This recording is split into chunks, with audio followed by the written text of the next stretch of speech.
Hello, in this tutorial, I'll show you how to use Milestone on Asana. So the first thing I'd like you to do is to launch your Asana account, which of course I've done right here. The next thing I'm going to show you exactly how to create an account on Asana. Launch any browser of your choice and locate the search bar. In the search bar, type asana.com. That's going to take you to the official website of Asana. So once you get into the official website, all you need to do is to follow the on-screen prompt to sign up. And after signing up successfully, that's going to take you to this fantastic homepage where you can now explore a lot of features to have an exciting time on Asana. So now that we're here, let's hop into today's task, which is how to use milestones on Asana. It's pretty much simple. Just go ahead and open up the project that you want to work on. So let's say I want to work on community project plan. And as you can see, my default appearance is board.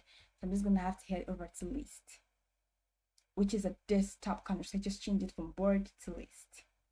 So right here where you see add tags, you're going to see this drop down menu icons. Just click on that and you're going to see add section or add milestone, or you even have shortkeys right here.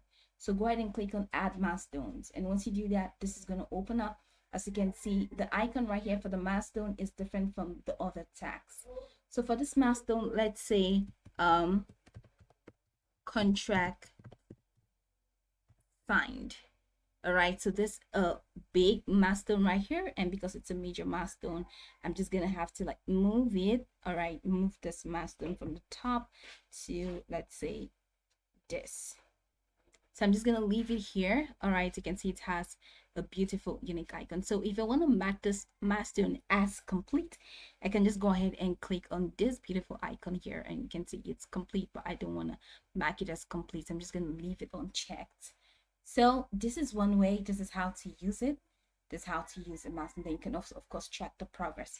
So what are milestones? Milestones actually mark specific checkpoints in time along a project timeline, or milestones are indicators they use for indicating major project points. So this is one way to go about that. So you can also turn, this is how to, of course, create a new milestone from scratch, but you can also turn a task into a milestone. So let's say draft project brief. Let's say this is a milestone for us. So I can just go ahead and click on that. And so once I click on that, see, this is going to open up. So I need to do is to check this top right corner where I see this three dots menu, click on that. And so here says mark as milestone. So you can just click on mark as milestones, and then you see that draft project brief has been marked as milestone. So I can just go ahead and click on that, and I can see on mark as milestone. So that's pretty much how to use milestones on Asana. And I can go over this tutorial from top to bottom to get acquainted with the steps. And once you're done, you'll be good to go. I hope this video marvelously helped you search.